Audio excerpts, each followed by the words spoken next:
it's Dr. Carter, and we're gonna do an ingrown toenail. I've already got him numbed up and ready to go, so let's get in. All right, so we painted him with betadine. He's a nice, pretty shade of orange at this point. It goes very well with him.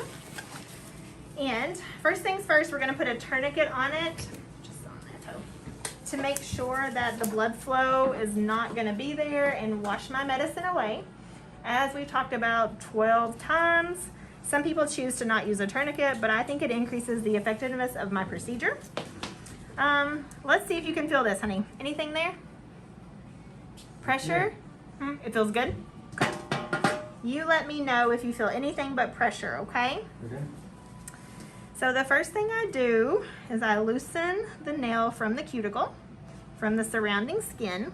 He's already had a procedure on the other side, so he kind of knows what to expect. A few weeks ago, this was a lot worse. He actually was on an antibiotic from his family doctor, and that helped to get rid of some of the redness and the swelling and the drainage. Now we go on the underside and loosen it. That's gonna enable me to get my nippers under there so I can cut it. Because he's already had a procedure on the other side, I don't want to take an enormous section because I want him to have a nail that looks cosmetically nice. However, we have to make sure we take enough that we fix the problem. Now that was a really deep one. When I put it back up there, oh my goodness, that comes almost to the tourniquet. I always kind of clean out the area just to make sure that I got all the nail out and then I didn't miss anything. And then this is our chemical. Of course, we use sodium hydroxide here in the office.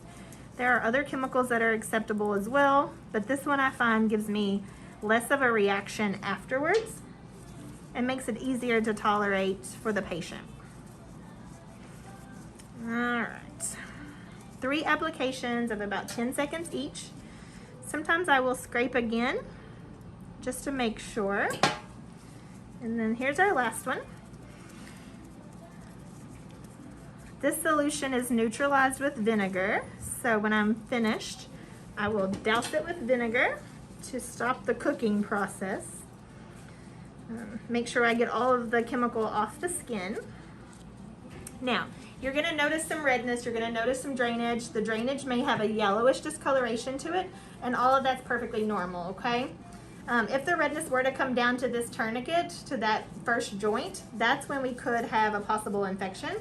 That doesn't happen very commonly at all though, okay? So you just look at it and you let me know. So I remove the tourniquet. If we leave that on, he could lose a toe, and that's not what we're shooting for. And then Tara's gonna wrap it for me. All right, there you have it, guys. That's an ingrown toenail removal. Super simple, super painless. So if you have one, you make sure that you call for an evaluation.